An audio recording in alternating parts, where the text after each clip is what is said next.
आज की इस वीडियो में हम बात करने वाले हैं उस एक खबर की जो आने वाले 50 साल तक भारत की बिजली, सेना और ग्लोबल ताकत को पूरी तरह बदल देगी। India's nuclear policy will change forever. देखिए, ये कोई छोटा मोटा बदलाव नहीं है। ये 1974 से चला आ रहा वो सख्त नियम है जिसे अब पीएम मोदी ने एक ही झटके में ढीला कर दिया है।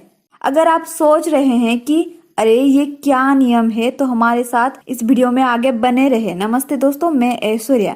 देखिए, सबसे पहले हम समझते हैं कि अभी तक भारत की न्यूक्लियर पॉलिसी क्या थी। अब देखिए, 1974 से 2025 तक भारत का नियम था, हम विदेशी यूरेनियम खरीद तो सकते हैं, लेकिन वो यूरेनियम सिर्फ बिजली वाले रिएक्टर में ही हम इस्तेमाल कर पाएंगे। विदेशी यूरेनियम का एक भी दाना हथियार बनाने में हम इस्तेमाल नहीं कर सकते। यानी परमाणु बम हो गया, परमाणु पनडुब्बी हो गया, इनमें हम इस्तेमाल नहीं कर सकते।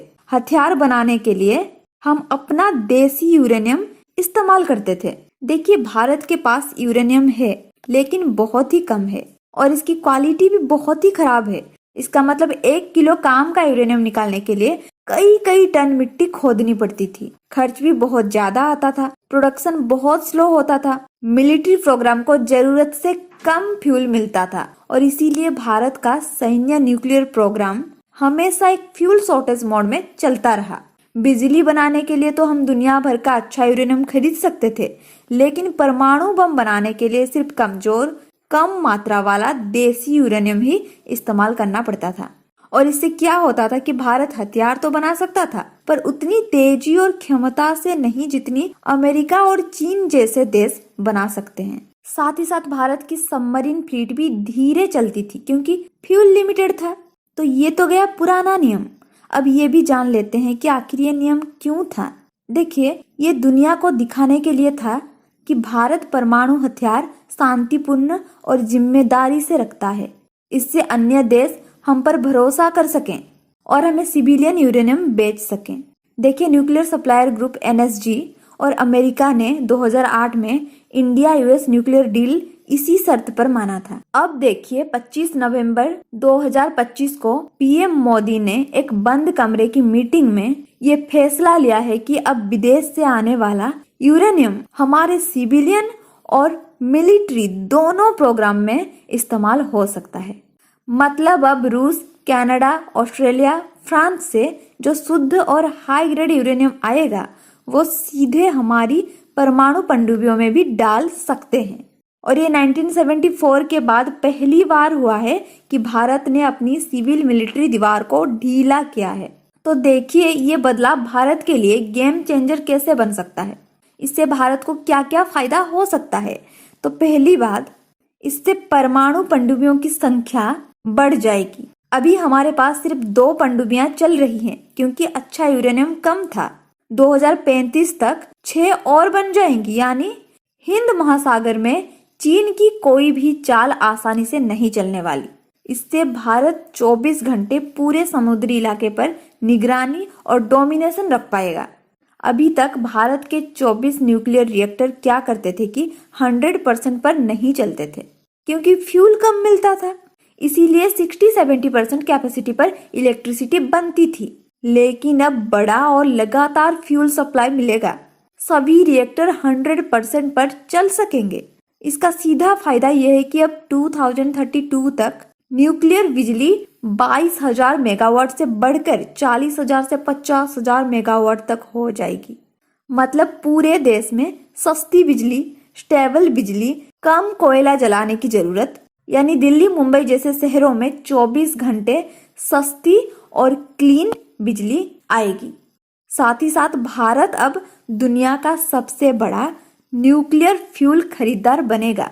कनाडा ने अभी अभी भारत के साथ करीब 2.8 बिलियन अमेरिकी डॉलर यानी 23,000 करोड़ रुपए की एक डील किया है, जिसमें वो 10 साल के लिए यूरेनियम सप्लाई करेगा भारत को। अगले 5 साल में ऑस्ट्रेलिया, कजाकिस्तान, नामीबिया सब लाइन में लग जाएंगे।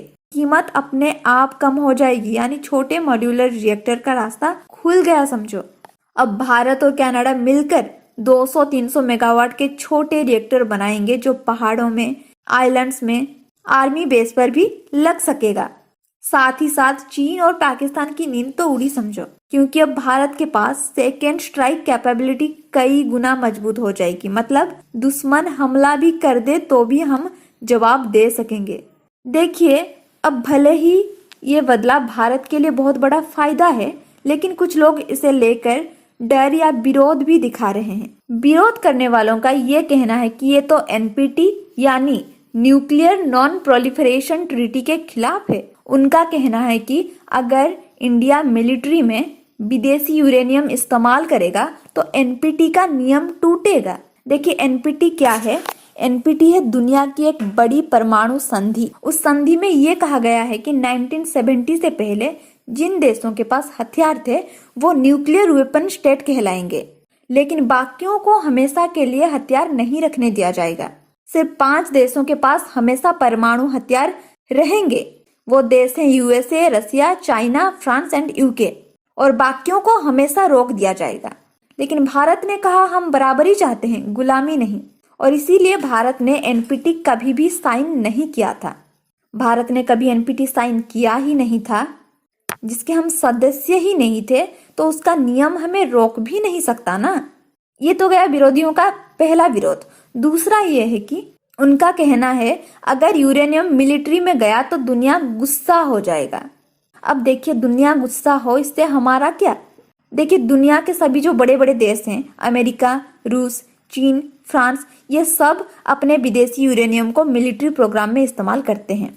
सिर्फ हम ही थे जो खुद को जरूरत से ज्यादा रोक कर बैठे थे। तो इसमें गलत ही क्या है? हम सिर्फ वही करने जा रहे हैं जो बाकी न्यूक्लियर पावर्स पहले से कर रहे हैं।